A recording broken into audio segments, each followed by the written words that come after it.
በጋዛ የሚደረጉ የተኩስ አቁም ስምምነት ጥረቶች ተጨባጭ ውጤታቸው በራቀበት በሆነ ወቅት ጋዛ እያስተናገደች ያለው እጅግ አስከፊ ሰብአዊ ቀውስ ምድራዊ ስዑልነቷ ተባብሶ ቀጥሏል። የተባበሩት መንግስታት ድርጅት የሰብአዊ ድጋፍ ማስተባበሪያ ጽሕፈት ቤት መረጃ ጋዛ በምድራችን አጠቃላይ 100% ህዝቧ ለረሃብ አደጋ የተጋለጠባት ምድር ሆናለች። የዓለም የምግብ ፕሮግራምን የእህል ዱቄት የጫኑ 77 የሚደርሱ ተሽከርካሪዎች ወደ ጋዛ ሲገቡ ረሃብ የጸናባቸው የጋዛ ነዋሪዎች እርዳታው ወደ መጋዘን ሳይገባ ከመኪናዎቹ ላይ ለመውሰድ ሲጣደፉ የታየ ሲሆን ፍልስጤማውያን ፊት ለፊት የገጠሙትን የረሃብን ሰይፍ ለመመከት እያደረጉ ያሉትን ብርቱ ትንቅንቅ በግልጽ አመላካች ሆኗል። በማዕከላዊ ጋዛ ያሉ ነዋሪዎች የድርጅቱን መጋዘን ሰብረው በመግባት ደራሽ ምግብ ለማግኘት 2 ሰዎች መሞታቸውን ከቀናት በፊት መዘገቡ ይታወሳል። አሁንም ረሃብ ረጃጅም ጥፍሮቹን አሹሎ ሕይወታቸው ሊነጥቅ የሚያሳድዳቸው የጋዛ ነዋሪዎች በተለይም ሕፃናት ለሰዓታት ሕይወታቸውን ለማቆየት ተቆንጥሮ የሚሰጣቸውን እህል መቀበል ምርጫ ሳይሆን በሕይወትና በሞት መካከል ያለ ቀጭን ክር ሆኖ ቀጥሏል። የሕይወት ማራዘሚያ ደራሽ ምግብ በሚሰራጭባቸው ስፍራዎች የሚታየው ከባድ ግብግብና ግፊያም የሁኔታውን አስከፊነት ቁልጭ አድርጎ ያሳያል።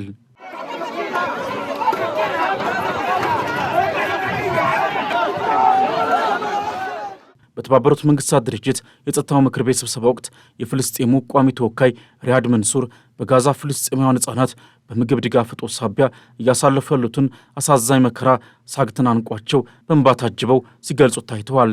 ማንም ይህ ፍጹም ተቀባይነት የሌለው ክስተት እንዲቀጥል መፍቀድ የለበትም ሲሉም ድምፃቸውን አሰምተዋል። Talking to them, apologizing to them.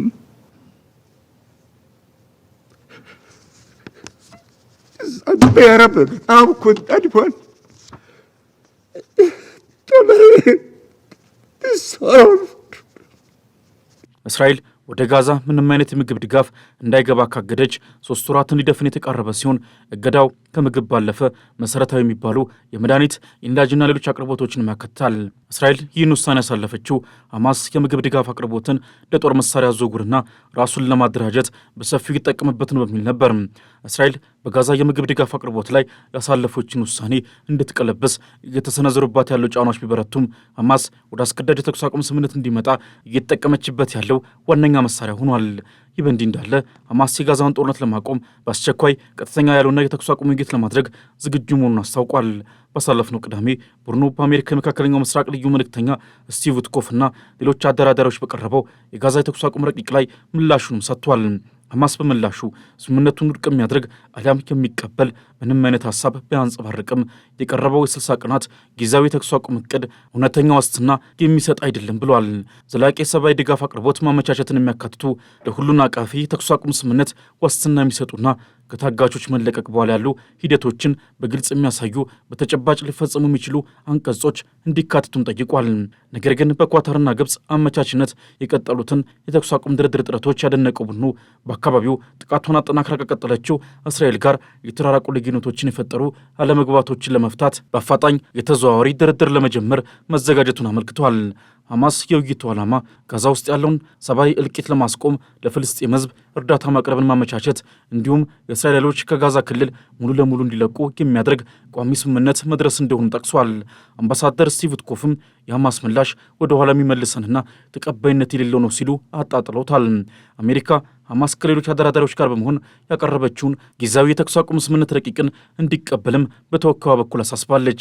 የሐማስ አዲሱ መግለጫ በተመለከተ እስራኤል እስካሁን በይፋ ምላሽ አልሰጠችም ሲል ሲጂቲኤን በዘገባው አስፍሯል።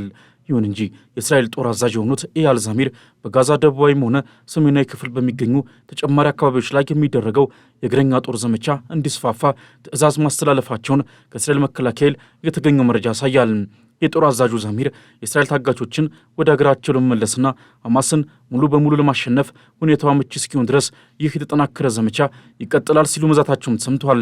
በጋዛ በሞት አፋፍ ላይ የሚገኙ በሚሊዮን የሚቆጠሩ ዜጎች አስቸኳይ የምግብ ድጋፍ ካልደረሰላቸው ሕይወታቸውን ሊያጡ የሚችሉበት ዕድል ተቃርቧል እያሉ ያሉት ረድኤት ተቋማት በበኩላቸው እስራኤልና ሐማስ በአስቸኳይ ወደ ተኩስ አቁም ስምምነት እንዲመጡ አሊያም የሰብአዊ ድጋፍ አቅርቦት እንዲገባ በጽኑ እየወተጎቱም ይገኛሉ። ለ20 ወራት የዘለቀውን ጦርነት በዘላቂነት ማብቃት በሁለቱም ወገኖች መካከል ያለው ቁልፍ ነጥብ ሆኖ ቀጥሏል። እስራኤል ጦርነቱን ለማቆም የሚደረግን ማንኛውንም ድርድር ለመስማማት ፈቃደኛ ለመሆኗ ስትገልጽ፣ ሐማስ ግን ጊዜያዊ ተኩስ አቁም ከተጀመረ በኋላ ወዲያውኑ እስራኤል ጦርነቱን በዘላቂነት የምታቆምበት ሁኔታ እንዲያመቻቹ የዩናይትድ ስቴትሱን ፕሬዚደንት ዶናልድ ትራምፕን የግል ዋስትና ጠይቋል። ባሳለፍነው ወር በፍልስጤም አሜሪካዊ ምሁርና የትራምፕ አጋር እንደሆኑ በሚነገርላቸው ቢሻራ ባህባህ የቀረበው ሀሳብ እስራኤል በዘላቂነት ተኩስ የምታበቃበትን ሁኔታ ያካተተ ቢሆንም በእስራኤል ሹማምንት ዘንድ ግን ውድቅ መደረጉ ይታወሳል። ሹማምንቱ በወቅቱ ከአሜሪካ የመካከለኛው ምስራቅ ልዩ መልእክተኛ ስቲቭ ዊትኮፍ ማዕቀፍ ጋር ብቻ እንደሚስማሙ መናገራቸው ይታወቃል። በዚህ እቅድ ሁለቱም ወገኖች ለ60 ቀናት የሚቆይ ስምምነት ያደርጋሉ። በርካታ እስረኞችንም ይለዋወጣሉ። ነገር ግን እስራኤል ጦርነቱን ለማቆም መዋየት አይጠበቅባትም። እሁድ ዕለት ግብፅም ሆነች ኳታር በጋዛ የጦር መሳሪያ ማቆም ስምምነት ለማስቀጠል ትጋት የተሞላበት ጥረታቸውን ለመቀጠል ቃል ገብተዋል። የሁለቱም ሀገሮች የውጭ ጉዳይ ሚኒስትሮች የጋራ መግለጫ በጋዛ ዘላቂ የሆነ የጦር መሳሪያ ለማቆም ለሚደረገው ጥረት በር ከፋሽ ነው የተባለ የመጀመሪያውን የ60 ቀናት ጊዜ የጦር መሳሪያ ማቆም ስምምነት በፍጥነት ለማቋቋም ያላቸውን ፍላጎትም ገልጸዋል። መግለጫው ዋነኛው ዓላማ በጋዛ ያለውን ግጭት መደምደምና የመልሶ ግንባታ ጥረቶችን መጀመር እንደሆነም ጎላ አድርጎ ገልጿል።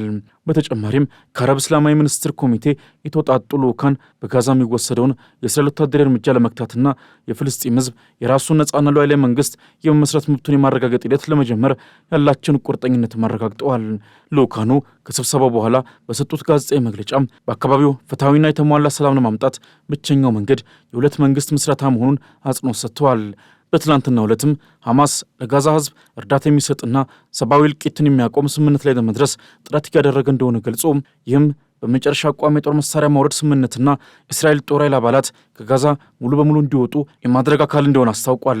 ይህ በእንዲህ እንዳለ የእስራኤል ጦር ዋና አዛዥ ኤያል ዛሚር በመከላከያ ሚኒስትሩ እስራኤል ካትዝ መመሪያ ዘመቻው እንዲስፋፋ ትእዛዝ ሰጥተዋል።